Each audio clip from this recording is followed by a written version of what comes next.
산 제사로 드리라. 왜 이런 표현을 썼으며 이것이 어떤 뜻인지를 우리가 알고 가야 됩니다. 바울은 율법 시대의 구약이죠. 제단에서 드리는 이 제사법을 빗대어서 이 질문을 던져주고 또 명령을 던져주고 있는 거예요. 드린다. 그냥 우리가 하나님을 잘 믿고 살아가면 되는데 드린다라는 표현을 썼는데 제물로. 한마디로 무슨 뜻일까요, 여러분? 딱 여러분 마음에 와닿는 이미지. 희생이죠. 희생. 그리스도인의 인생은요, 기본적으로 희생적입니다. 그래서 우리가 뭘 많이 움켜줘야 되고, 그런 그리스도인의 삶의 자세는 사실 안 맞습니다. 처음부터. 그리스도인의 인생은 처음부터 기본적으로 희생적입니다. 예수님을 보세요. 제물이 되기 위해서 인간의 모습으로 사람의 죄를 씻어주기 위해서 오셨죠. 그리고 그 본을 따라오라고 그랬잖아요. 그 희생 때문에 어떻게 됐습니까? 우리가 구원을 얻었잖아요. 그러니까 제물이라는 것, 우리가 산 제물이라고 했는데 오늘 바울이 저와 여러분에게 산 제물이라 한마디로 희생을 얘기하는 것입니다. 그것도 내 죄 때문이 아니에요, 여러분. 여러분, 희생 제물이 양이 죽을 때 자기 죄 때문에 죽습니까? 사람의 죄를 대신해서 희생당하는 거잖아요. 그러니까 다른 사람의 잘못을 대신하는 것. 그렇다면 예수님도 그렇게 하셨듯이 우리도 어떤 면에서는 그리스도인도 제물이 돼야 되는 거예요.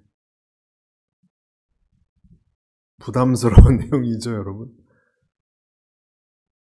기본적으로 그렇다는 거예요. 교회가 많고 이 시대에 여러분 예수 믿는 사람이 많은데 세상이 변화되지 않고 있는 것은 왜 그럴까?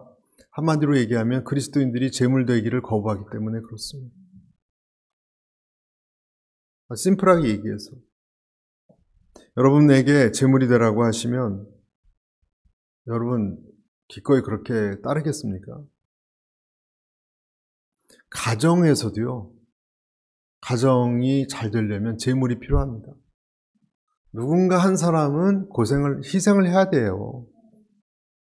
누군가 밥을 차려줘야 되고, 누군가 설거지도 해야 되고, 누군가 가정을 위해서 기도도 해야 되고, 어려운 일을 도맡는 사람이 가정이 없다면 다 상처투성입니다. 가정이 왜 그렇게 힘든가? 희생을 해야 될 사람이 서로 안 하려고 그러니까. 서로 너 탓이다, 내 탓이다. 엄마가 그렇게 했으니까 내가 이 모양이 됐지. 또 아이들이 또 부모를 공경해야 되는 부분이 있는데, 자기 멋대로 살면 또 부모의 마음에 멍드는 거잖아요. 아내와 남편 사이도 마찬가지고. 한 사람이 내가 희생을 제물되려는 마음을 사건마다 가지고 있다면 여러분 그 가정은 행복해질 것입니다. 교회도 제물이 필요합니다. 교회에 수고하는 사람이 없다면 어찌 돌아가겠습니까? 그렇죠? 어떤 교회는 목사님 한 사람만 제물되라고 한 데도 있고 또 어떤 곳은 선교사 한 사람만 제물되라고 하는 것도 있고 그런데 부흥하고 잘되고 화해가 넘치는 교회는 서로 팔 걷어붙이는 교회죠. 서로 비난하는 것이 아니라 오늘도 여기 뒤에 미디어룸에서 누군가 자막으로 희생하고 있잖아요. 여러분 매 예배마다 먼저 오늘 와서 문을 따고 음악을 준비하고 그런 사람이 없이는 어떻게 돌아가겠습니까? 여러분. 아무든지 나를 따라오려거든 자기를 부인하고 자기 십자가를 지고 나를 쫓을 것이니라.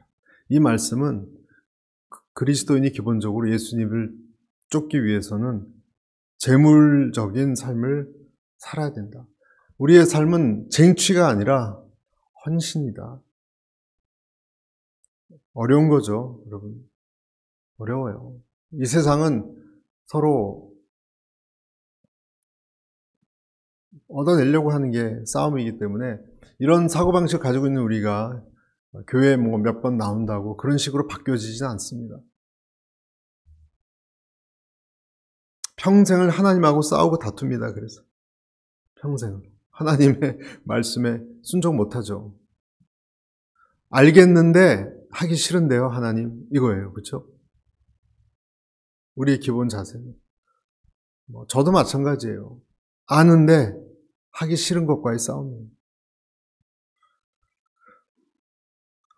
생각해보면 그런데 제일 이해가 안 되는 것이 이 드린다는 개념이에요.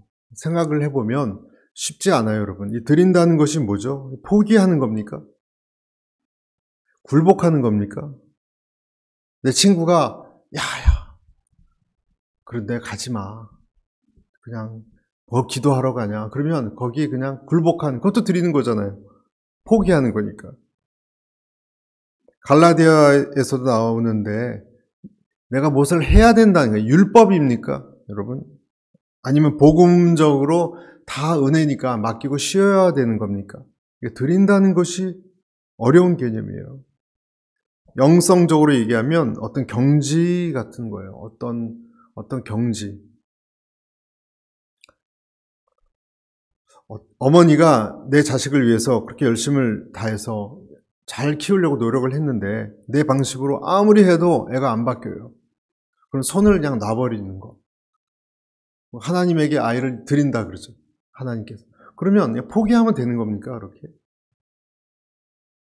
그럼 포기하지 않고 우리가 더 어떻게 해야지, 어떤 열심을 또 내야 된다라는 뜻입니까? 그래서 드린다는 것이 무엇인지 오늘 산제물로 드린다는 것 세 가지를 나누고 싶은데 첫째는 같이 한번 읽어볼게요. 시작.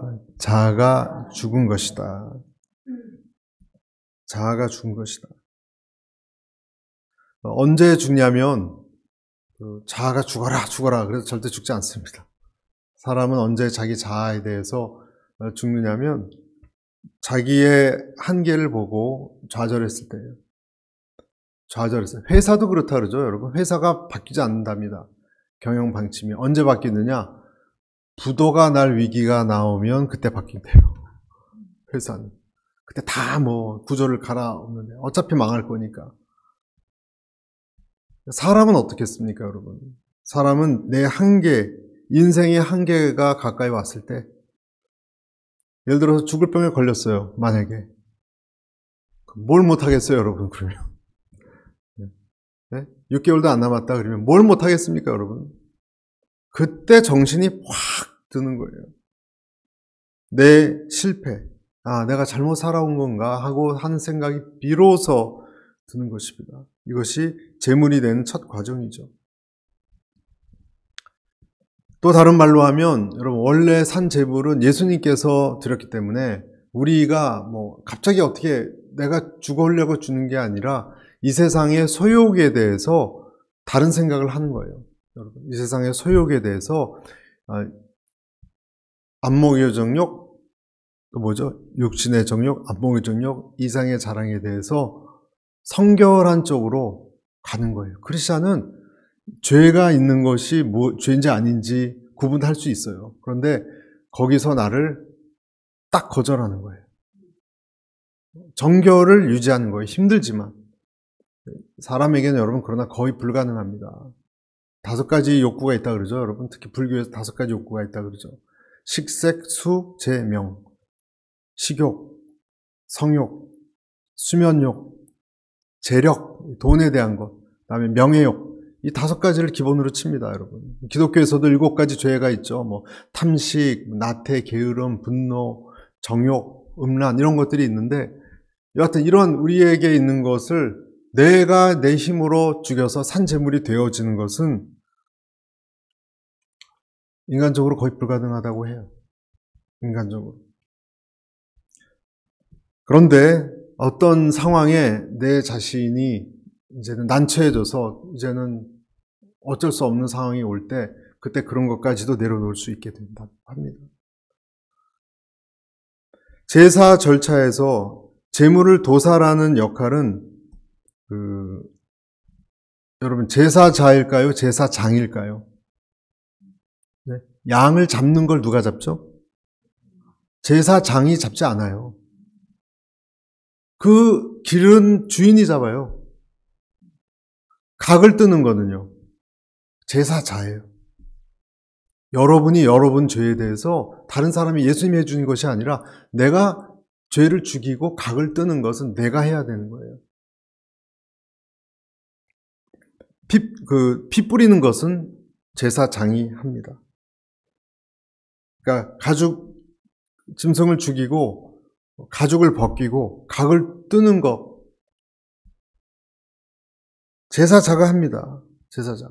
그리고 흠양하도록 태우는 것은 피 뿌리고 태우는 것은 제사장이 합니다. 그러니까 이 뜻은 뭐냐면 내가 결단해야 되는 거예요. 남이 못 해줍니다. 하나님이 그렇게 해서 내가 어쩔 수 그런 거 없습니다. 내가 결단해야 되는 거예요. 내가 결단해야지. 그래서 그쪽으로 그 사람 안 만나야지. 그거 뭐 하나님이 그렇게 해주세요? 그런 기도는 할 필요 없는 거예요. 내가 음식 안 좋은 건 안 먹어야 되는 것이고 똑같아요. 내가 만나지 말아야 될 관계에 있는 남녀 관계는 내가 안 만나야 되는 것이고, 명확하게 하는 것은 내가 각을 떠야 되는, 각을 뜬다는 것의 의미는요, 각까지 떴으면 여러분 다시 살아날 수가 없어요. 그렇죠? 그러면 주님께서 피를 뿌리고 불에 태워주십니다. 고통이라는 것을 우리가 묵상해 보면 고통은 참 어려운 것이지만 고통의 특징이 있답니다. 인간에게 있는 천박한 것을 태워버리는 그런 기능을 한답니다. 그래서 우리가 실제로 어려운 환경에 들어가면 한두 가지만 집중하게 되지 여러 가지 다 하고 싶어지지 않아요. 한두 가지만 집중하게 됩니다. 이사야서 41장 24절에 이런 말씀이 있습니다. 과연 보라, 너희는 아무것도 아니며 너희 일은 허망하며 너희를 택한 자는 가증하니라. 아무것도 아니라고 느낄 때가 있습니다. 그리고 그때 보통 자기를 발견합니다. 그때는 이렇게 맑게 씻겨진 자기를 발견합니다. 나쁜 것이 태워지기도 하고. 근데 그 과정을 겪지 못한 것이 참 어려운 일이에요. 사람은 하나님에게 부속되었다, 종속되었다, 하나님의 말씀대로 살지 않으면 안 된다. 이것을 발견하지 못한 사람이 사울왕이었습니다. 사울왕 같은 사람은 그렇게 하나님에 대해서 많이 알았지만 하나님이 계속 경고를 줬을 때, 여러분, 어려운 일이 있다는 것은요, 시그널이거든요. 하나님이 지금 잘못된 길로 가고 있어. 하나님이 좋아지지 않아. 하는 그것을 알아듣지 못해서 반복적으로 끝끝내 해결하지 못하고, 그리고 넘어진 사람이 사울왕 같은 사람이에요. 그런데 웬만한 사람은 깨닫습니다. 근데 어떤 사람은 깨달아도 못 깨달은 척해서 계속 고생만 하다가 잘못되는 경우도 있습니다. 이때 중요한 것이 하나님의 말씀이 나를 지금 간섭하고 있느냐예요. 그런 의미에서 여러분, 다른 그 나라들에 비해서 이스라엘은요, 복받은 나라예요. 왜냐하면 이스라엘은 율법이 있거든요. 율법이 있기 때문에 특혜가 있는 나라하고 똑같아요. 자기들의 역사를 설명해 줄, 왜 이렇게 되는지 해석해 줄 말씀이 있었어요. 그래서 어려웠을 때 이 사람들은 말씀을 연구해서 우리가 지금 어디쯤 있구나. 요시야 왕 같은 경우는 보면 알 수 있잖아요. 우리가 지금 잘못돼서 이런 고통을 당하고 있구나. 그래서 돌이킬 수 있는 어떤 설명이 있었어요, 여러분. 그러니까 말씀이 있는 사람은요, 어려서부터 교회 다니면서 말씀이 있는 사람은 위기와 어려움이 왔을 때, 이게 지금 내가 잘못된 길로 가는 게 정말 하나님이 기뻐하지 않으셔서 그렇구나라는 이 해석을 할 수 있어요. 그래서 돌아올 수가 있는 거예요.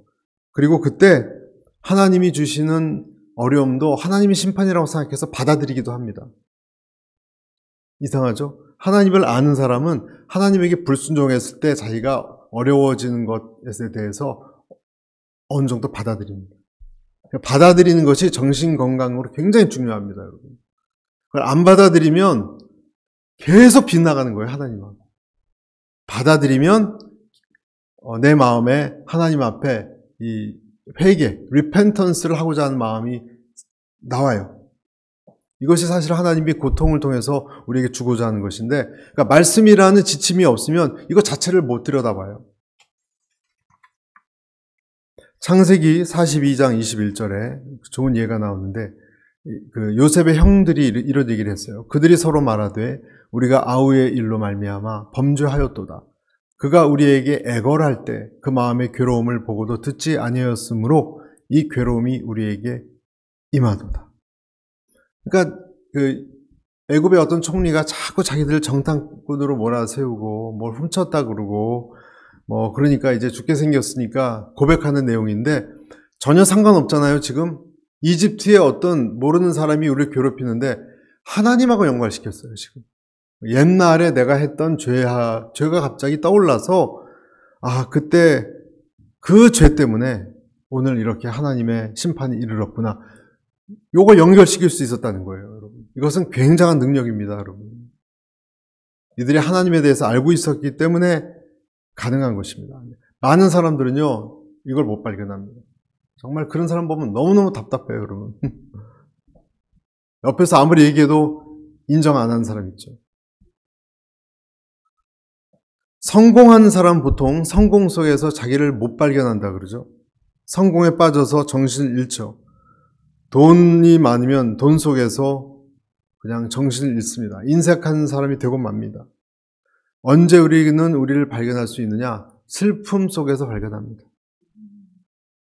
그때밖에 발견하지 못합니다, 사실은. 굉장한 줄 압니다, 자기가. 그 전까지는. 그리고 슬픔만이 아니라 하나님의 말씀이 이렇게 있어야 돼요. 그러면 말씀이 있고 내 상황의 슬픔을 보면 해석이 되는 거예요. 첫 번째, 이런 식으로 내 자아를 드리는 것이 산제물이 되는 것이고, 두 번째는 뭐냐면 같이 읽습니다. 시작. 자기 몸이 자기의 것이 아님을 인정하는 것이다. 그러니까 산제물로 드리라라는 뜻은 너의 몸을, 그러니까 원래 이것이 누구 소유냐? 다시 내 것이다. 내가 내 것을 찾는다. 그런 의미가 있습니다. 로마서 14장 8절 이런 말씀이 있어요. 우리가 살아도 주를 위하여 살고 죽어도 주를 위하여 죽나니 그러므로 사나 죽으나 우리가 누구 것이라고요? 주의 것이로다. 내 권리가 없다는 거예요, 여러분. 내가 가지고 있는 물질, 내 것이 아니라고 생각하면 하나님이 기뻐하는 곳으로 흘러가게 돼 있습니다. 사람 관계도 마찬가지입니다. 자식도 마찬가지입니다. 자식을 지나치게 내 것이라고 생각하면, 내 소유라고 생각하면 스트레스가 많습니다. 그러나 자식이 되었건 부모님이 되었건 내 것 이전에 하나님의 것이라고 생각하는 사람은 자유합니다. 더 나아가서 자기 인생에 대해서도 우리가 나이가 들어가면서 흰머리 또 늘었네 하고 막 슬퍼하는 사람이 있어요. 매년 그냥 거울 보면서 또 이제 또 유통기한이 또 더 얼마 안 남았네 이러면서 그렇게 되면 될수록 누구 거예요? 사실 이것도 하나님이 나한테 일시적으로 주신 거예요, 내 몸도. 그러니까 이것이 하나님이 다시 찾을 때 잘 사용했습니다 라고 드리면 되는데, 내가 그런 인식이 없으면 아주 동물적 집착을 해요. 우리가 이 세상과 내 몸과 내 인생에 대해서. 잘났건 못났건 하나님이 사용하실 때 나를 드리지도 못합니다, 그 사람은. 그러나 내 소유권을 하나님이 다시 찾는다. 거둘 때가 되면 하나님이 거두신다. 하나님이 쓰려고 하면 주라. 여러분, 이것이 산제물로 드릴 때 우리가 생각해야 되는 두 번째예요. 내 것이 누구 거라고, 내 것이 아니라는 것을, 하나님의 것이라는 것을 우리가 생각해야 됩니다. 아멘. 그리고 세 번째는 하나님을 소망하는 것이다. 자, 거룩한 산 제물로 드리라고 할 때 여러분, 내가 제물이 되어서 죽었고 그 다음에 내 것이 아닌 것을 드리지만, 아브라함을 생각해 보면 아브라함이 이삭을 드렸죠, 여러분, 제물로. 그때 어떻게 드렸어요? 하나님이 어떤 시기건 다시 되돌려줄 것을 믿었어요. 하나님이 더 좋게 해주실 것을 믿는 소망의 믿음이 있을 때 우리는 인간이기 때문에 드릴 수 있어요. 그럼 이것을 믿으시길 바랍니다. 여러분, 주님께 헌신하고 주님을 위해서 희생할 때 하나님이 더 좋은 것으로 주신다라는 것을 믿어야 됩니다. 제 얘기가 아니라 히브리서에 이렇게 나와 있습니다. 11장 6절에 시작. 믿음이 없이는 하나님을 기쁘시게 하지 못하나니 하나님께 나아가는 자는 반드시 그가 계신 것과 또 그가 자기를 찾는 자들에게 상 주시는 이심을 믿어야 할지니라. 여러분이 제일 낙심됐을 때 이 구절, 이런 구절은 암송해야 돼요, 여러분. 11장 6절은. 한번 해보세요. 얼마나 뜨거운 힘이 다시 올라섰는지 몰라요. 믿음이 없이 기쁘시게 못하나니, 그렇죠? 하나님께 나아가는 자는 그가 반드시 계신 것과 자기를 찾는 자들에게 상 주신 이심을 믿어야 할지니라. 내가 하는 것보다 때로는 하나님이 하시는 것이 내가 생각하는 것과 전혀 방향이 달라서 당황스럽고 그럴 때에도 하나님이 나를 가장 좋게 인도하신다는 것, 이것을 우리는 소망이라 그러죠. 여러분, 내가 잘 이해가 안 가지만 하나님이 어떤 식이건 잘 해주실 거야. 여러분, 그 믿음이 있으세요? 이게 소망이에요, 여러분. 의사를 믿는다면 여러분 수술 때 몸을 맡길 수 있어요. 의사를 믿으면 이건 이렇게 했으면 좋은데 의사 선생님이 더 잘 알겠지. 그럴 때 내어줄 수 있는 거예요, 내 몸을. 똑같습니다, 여러분. 포기가 아니고 위임이에요. 가장 힘들 때 그 상황 통째로 드리는 거예요. 여러분과 제가 잘 아는, 제가 시카고에 있었는데 시카고에는 그 위튼 칼리지라고 있는데요. 빌리 그레임이 나온 학교예요. 빌리 그레임 센터도 있어요. 빌리 그레임이 30살 때 인생의 위기를 맞았어요. 어떤 위기를 맞았냐면 같이 제일 친했고 같이 동역했던 템플턴이라는 사람이 있었거든요. 찰스 템플턴. 이 템플턴이 아주 같이 전도도 잘했는데 어느 날 하나님을 이젠 믿을 수 없다고, 성경을 믿을 수 없다고 이야기해서 떠났습니다. 그 전도팀을. 그리고 이 빌리 그레임 신앙을 비웃었습니다. 이때 빌리 그레임이 대학교 총장이고 순회 전도자로 아주 열정적으로 일하고 있었는데 이상하게 이 템플턴이 떠나고 그가 했던 여러 가지 비판, 이 성경과 하나님에 대해서 그 이야기들 때문에 아주 근간이 흔들렸어요, 여러분. 30살 때. 그래서 너무너무 힘들어했습니다, 여러분. 그 책에 보면 이렇게 나와요. 밤이 깊어갈수록 내 마음은 더 무거웠다. 로스앤젤레스 전도 운동을 눈앞에 두고 난 반드시 해결점을 찾아야 했다. 성경을 흔들었거든요. 성경이 전부 중동의 여러 가지 자료 그냥 다 짜깁기 한 거다. 뭐 이런 식으로 얘기하니까. 성경을 믿을 수 없다면 더 이상 앞으로 나아갈 수 없었다. 그러니까 빌리 그레임도 흔들린 거예요, 믿음이. 여러분. 학교 총장도 그만둬야 하고 전도자의 강단도 떠나야 한다. 내 나이 30. 농부가 되기에는 아직 늦은 나이는 아니다. 농부로 돌아가려고 그랬어요. 하나님에 대해서 의심이 생겨서. 그렇지만 그날 밤 나는 내 영혼을 구원하신 하나님이 결코 날 버리지 않을 것이라고 진짜로 믿었다. 오 하나님, 이 성경책, 이 책에는 제가 이해하지 못하는 것이 너무 많습니다. 해결할 수 없는 문제점도 많고 모순처럼 보이는 것도 많습니다. 현대의학과 상관없는 것도 있고 또 찰스를 비롯해 다른 사람들이 던지는 그런 비판을 저는 해결할 수 없습니다.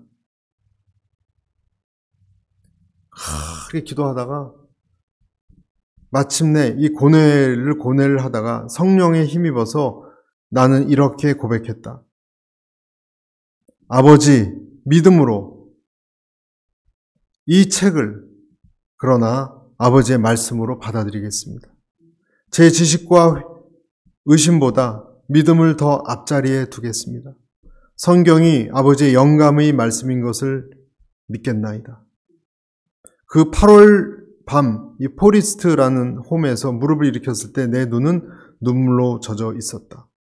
지난 몇 달 동안 느끼지 못했던 하나님의 임재를 느꼈다.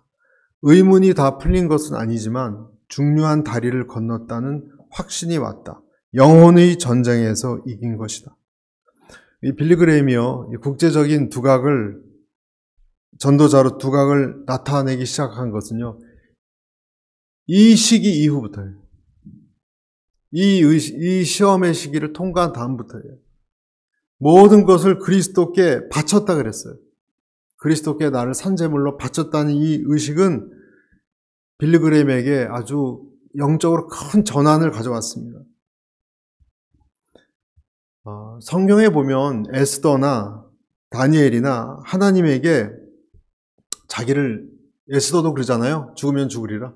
자기를 드린다는 거 있잖아요. 다니엘도 사자굴에 들어갈지언정 우상신은 내가 섬기지 않겠다. 이게 드린다는 것, 그런 것은요,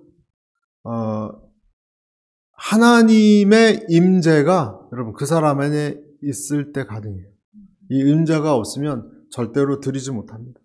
어떻게 그리 아니하실지라도 라든지 다니엘, 아니면 죽으면 죽으리라 에스더처럼 하나님을 향해서 신뢰할 수가 있겠습니까? 어떻게 내가 하나님에 대해서 의뢰하는 것이 없으면 어떻게 내가 내 몸을 하나님께 드릴 수가 있겠습니까? 여러분, 내가 하나님께 나를 드리려고 할 때, 드릴 수밖에 없는 갈림길에 섰을 때 내가 정말 하나님을 신뢰하는지 의지하는지 그때 알아요. 여러분, 참 믿음을 내가 가진 사람인지 아닌지. 내가 그런 의식이 신뢰가 없이는 절대로, 여러분 오늘 여기 나온 것처럼 그리스도인으로 이름만 가지고 살아갈 수 있어도 산 제물로 드릴 수는 없어요. 산 제물로 드려질 때 여러분 태워지는 제사가 됩니다. 그리고 그 태워지는 제사를 흠양하십니다.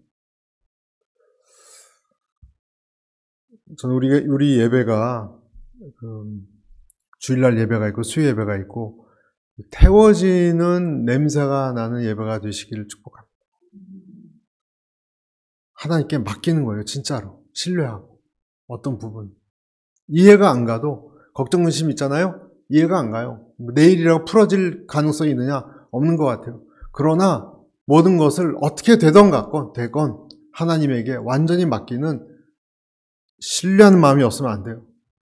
드리는 제사가 하나님이 흠양하시는 불에 태워지는 제사가 되는 거예요. 여러분, 만약에 그렇게 될 때 그때부터 어떤 일이 생기느냐? 내 눈이 달라집니다. 그래서 그것이 2절이에요. 2절 보세요. 2절. 너희는 이 세대를 본받지 말고 오직 마음을 새롭게 함으로 변화를 받아 하나님이 선하시고 기뻐하시고 온전하신 뜻이 무엇인지 분별하도록 하라. 어떤 사람이 이 시대를 딱 보고 분별이 가능합니까? 드려진 사람이에요. 이 사람은 세상을 봐도 옛날같이 보지 않습니다. 구별됩니다. 여기서 이 시대, 영어로는 패턴 오브 더 월드인데, 이 시대가 어떤 방식, 공식으로 흘러가는지 패턴이 보이거든요. 하나님의 말씀이 보이고 이 시대 패턴이 딱 구분이 돼서 보여요. 이런 사람에게는. 그리고 하나님의 뜻이 무엇인지 분별할 수 있습니다. 흐릿하지 않습니다, 여러분, 절대. 흐릿하지 않습니다. 명확합니다. 그리고 하나님의 사람은, 그렇게 드려진 사람은 이 세상을 비로소 거슬러 올라가며 살 수 있습니다. 예수님이 이런 모습을 보고 기뻐하시고 이렇게 기도하셨어요. 요한복음 17장 16절에 내가 세상에 속하지 아니함 같이 저희도 세상에 속하지 아니하였사옵나이다. 여러분, 크리스찬은 이 세상의 물결에 파묻히지 않는 것이 살 길이라는 것 여러분 아세요? 회색 분자가 될수록 두 배로 고통스러워요. 아예 이 세상과 거슬러서 전혀 다른 방식으로 사는 것이 당연하지. 그리고 이 세상에서 그런 사람은요, 고독해요. 근데 그 고독을 아예 당연한 것으로 여겨야 돼요. 당연히 여러분 이 세상 모임에 가면 왕따 당합니다. 내가 이쪽도 인정받고 저쪽도 인정받으려고 할 때 괴로운 거예요. 어떻게 보면. 내가 이 세상 문화를 거슬리려고 마음먹으면요. 분별이 될 뿐만 아니라 이 세상에서 외로워지고 그리고 어떨 때는 좀 의기소침해질 수도 있어요, 여러분. 그러니까 예수님이 그런 얘기 하신 거예요. 저희가 세상에 속하지 아니하였습나이다. 아, 내가 세상에 안 속했구나 한 느낌이 그냥 확 와요, 여러분. 확 와요. 할렐루야. 제가 제 얘기를 하나 해드리면 제가 직장 생활을 할 때 지나치게 은혜를 받았어요, 그때. 교회에서. 은혜를 받으니까 어떤 일이 생기냐면 회사에서 이제 무슨 연수를 가거든요. 연수를 가면 한 2박 3일 동안 그냥 술을 엄청 마십니다. 술 마시고 저쪽 가면 카드 게임하고 왜 그런지 모르겠어요. 그렇게 그냥 동양화 있죠, 동양화. 밤새서 치고요. 막 돈도 막 거금으로 걸고 또 어떤 사람들은 또 차 타고 또 뭐 이상한 데도 가고 막 난리예요, 여러분. 그런데 그때 제가 오늘교회에서 너무 은혜를 받아가지고 저는 이렇게 보니까 옛날 같았으면 저도 그 무리쯤에 끼어서 술도 마시고 뭐 춤추러도 가고 그냥 즐거워했을 텐데 그게 안 되는 거예요, 이제. 그게 전혀 안 돼요, 전혀. 그러니까 완전히 외톨이에요, 저는. 그냥 쭉 그냥 그 사람들 막 술 마시고 막 널브러져 있는데 그 잔디밭하고 어디 호텔을 빌렸는데 거기를 막 이렇게 다니고 전도할 사람 없나 뭐. 그래서 여직원들하고 있었어요, 저는. 여직원들이 텔레비 보고 있길래 좀 친해서 좀 교회 좀 나가게 해야 되는데 이런 마음밖에 안 들었어요. 술 마시고 싶지도 않고 화투놀이, 카드게임 들어가고 싶지도 않고 재미가 없으니까. 완전히 우주인이 된 거 있죠, 우주인.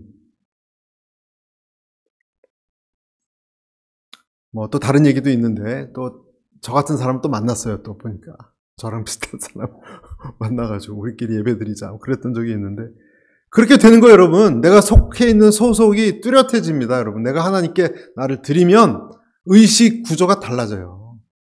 할렐루야. 그리고 처음에는 좀 생소하고 내가 뭐 외롭네 하지만 좀 시간 지나면 전혀 그렇지 않아요. 전혀 그렇지 않아요. 당당하고 마음이 깨끗하고 평안이 옵니다. 평안이. 그리고 내가 새로워졌다는 것을 압니다. 이 사람들이 누구였냐면 초대교회 나그네와 같은 그리스도인들이 다 그랬어요. 절대로 로마 문화, 헬라 문화는 전부 황제 숭배나 흥청망청, 우상 숭배, 음란 여기에 다 길들여진 사람들인데 이 사람들은 그런 사람들 속에서 같이 머물러 살지 않았어요. 이것이 나중에 이제 청교도들이 뭡니까, 여러분? 퓨리탄들. 깨끗하게 자기가 뭐 노력한 것도 아니에요, 여러분. 어느 날 그것이 임재로 오니까 그렇게 사라지게 될 수밖에 없어요. 그러니까 고독감을 느끼는 거예요. 우리가 만든 찬송가들은요, 다 그때 만들어졌어요. 한번 찬송가 가사를 보세요. 다 이 세상에 나그네요. 고독 속에서 하나님을 찬양하고 주님이 주신 것을 기뻐하고 산다. 이 세상 시민권이 아니라 하나님의 시민권, 이 감정이 찬송가들을 낳았던 거예요, 여러분. 그리고 그러니까 이 사람 분별력이 생기고 또 한 가지 특징이 생기는데 어떤 의식이 생기냐면요. 지체의식이 생겨요. 지체의식. 그래서 4절 5절 한번 볼까요? 4절 5절. 우리가 한 몸에 많은 지체를 가졌으나 모든 지체가 같은 기능을 가진 것이 아니니 5절 이와 같이 시작 이와 같이 우리 많은 사람이 그리스도 안에서 한 몸이 되어 서로 지체가 되었습니다. 자, 교회가 되었건 여러분 가정이 되었건 지체의식을 갖는다. 그리스도니 제일 중요한 게 뭘까요, 여러분? 여기서 지체의식을 갖는다는 건 뭘 뜻할까요, 여러분? 당장 와닿을 수 있는 어떤 것이 있을까요? 내가 머리가 안 된다는 거예요. 이게 제일 중요한 겁니다, 여러분. 손이 머리 역할을 안 하는 거예요, 여러분. 머리를 자꾸 역할을 하려니까 비판하는 거예요. 발이 손에 대해서 넌 왜 그렇게 생겼냐? 비판하지 않습니다. 판단과 정죄는 누가 합니까? 머리가 하는 것입니다. 내가 하는 것은 뭐예요?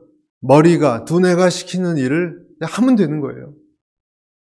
주님이 뭘 원하시는지 귀를 기울이시면 되는 거예요. 모든 것을 하나님의 말씀의 전체 중심적인 그 생각, 정신에 비춰봐서 내가 제대로 가고 있나, 올바른가를 생각하면 되는 거예요. 내가 만약에 머리가 되려고 하면 어느 조직이건 가정이건 교회건 어떤 일이 일어납니까? 머리 둘 중에 하나는 접어야 돼요. 없어져야 됩니다. 지체의식은 그리고 그렇다면 손과 발이 가지고 있는 각자의 재능을 풀리 사용해서 공동의 유익을 위해서 협력해야 됩니다. 그래서 여러분, 성숙한 사람의 특징은요, 자기 분수를 알아요. 자기 분수를 알고 또 자기의 장점도 그렇게 숨기려고 하지 않아요. 난 저 음식 잘합니다. 음식으로 섬길 수 있으면 좋겠습니다. 또 어떤 사람은 저는 돈이 많습니다. 재정적으로 필요하면 제가 그 플로잉을 하겠습니다. 또 어떤 사람은 난 시간이 많습니다. 그래서 그것을 전체 유익을 위해서 드리는 일에 적극적이 됩니다. 어차피 그것도 내 것이 아니니까. 그러면 자연스럽게 협력이 되고 다 살아납니다, 여러분. 가정도 마찬가지예요. 각각의 역할 주어진 것을 하게 됩니다. 만약에 그런 지체가 연결이 안 되잖아요. 그러니까 그 지체는 내 역할을 알 뿐만 아니라 이렇게 딱 그 페그가 딱 맞아 떨어져 내가 속해서 해야 될 일도 아는 거예요, 그 사람은. 손이 어디 붙어 있는지 모르면 어떻게 되겠어요. 그러니까 내가 있어야 될 때와 또 여기서는 좀 비켜줘야 될 때를 잘 분별을 하는 거예요. 그것을 모르면 부딪히는 것이죠. 그리고 만약에 교회나 그리스도 공동체에서 이 사람이 부딪혀서 세상으로 가잖아요. 세상에서는 더 외톨이가 돼요. 더 못 어울려요, 여러분. 독불장군이 됩니다. 그런 사람들은 교회도 이 교회 저 교회에 옮길 수도 있고, 또 어떤 사람은 이 팀 저 팀, 이순 저순 적응을 못하는 사람이 됩니다. 그러다가 상처받고 그러면 떠나기도 합니다. 그런 분들이 제일 안타까워요. 그러니까 성숙하면 내 위치를 알고 내 분수를 알아요, 여러분. 또 말을 어떻게 해야 될지도 알아요. 팍팍하지 않습니다, 여러분. 팍팍한다라는 것은 아직도 그 사람이 들여지지 않는 거예요. 아직 죄성이 각을 뜨지도 않은 거고 태워지지도 않은 거예요. 디모데후서 4장 10절에 보면 이런 말씀이 있죠. 데마는 이 세상을 사랑하여 나를 버리고 데살로니가로 갔고 그리스게는 갈라디아로 디도는 달마디아로 갔고. 세상으로 갑니다. 자기만 가는 것이 아니라 어떨 때는 자기 친구도 데려갈 때도 있습니다.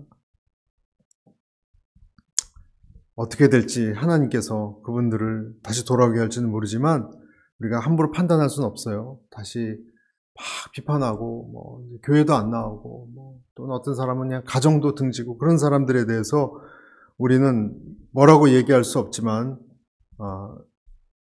영적으로 여러분 참 불쌍하다라고밖에 생각할 수가 없습니다.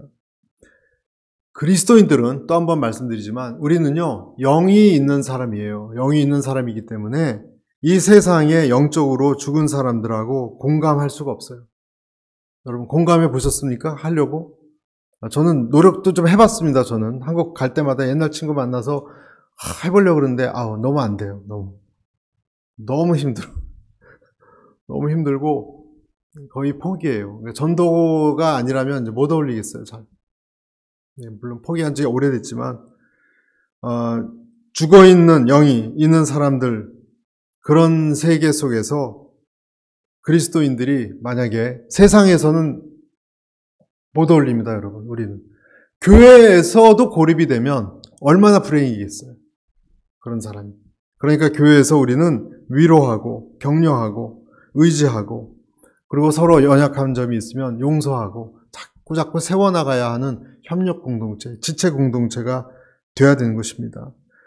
그리스도 공동체에서 그 사람이 문제가 생겨서 나가면 이쪽 세계 저쪽 세계 양쪽에서 낄 수가 없습니다. 제일 불쌍합니다, 여러분. 오늘 어떤 사람에 대해서 말씀드리고 있느냐? 산제물로 드려지지 못한 사람. 그런 사람들이 그렇다는 거예요. 그래서 크리스찬들은 어쩔 수 없이 오늘 말씀처럼 오늘 말씀이 살아있지만 제물로 드려졌잖아요. 끊임없이 하나님께서는 내가 이 세상의 소욕에 대해서 죽은 사람이라는 것을 느끼고 나를 끊임없이 쳐서 복종시켜야 될 줄로 믿고 내 자신이 내 것이 아니라는 것을 기억해야 되고 그리고 내가 드렸을 경우에 하나님께서 최선으로 내 인생을 이끄신다는 것에 소망을 두고 나가야 하는 이 세 가지 믿음이 있을 때 여러분 우리는 드려질 수 있습니다. 그리고 그런 사람이 분별력이 생기고 교회에서 사람들에게 사랑과 존경을 받는 사람이 되는 것입니다. 할렐루야. 그러한 저와 여러분 모두가 되시기를 주님의 이름으로 축복합니다. 기도하겠습니다.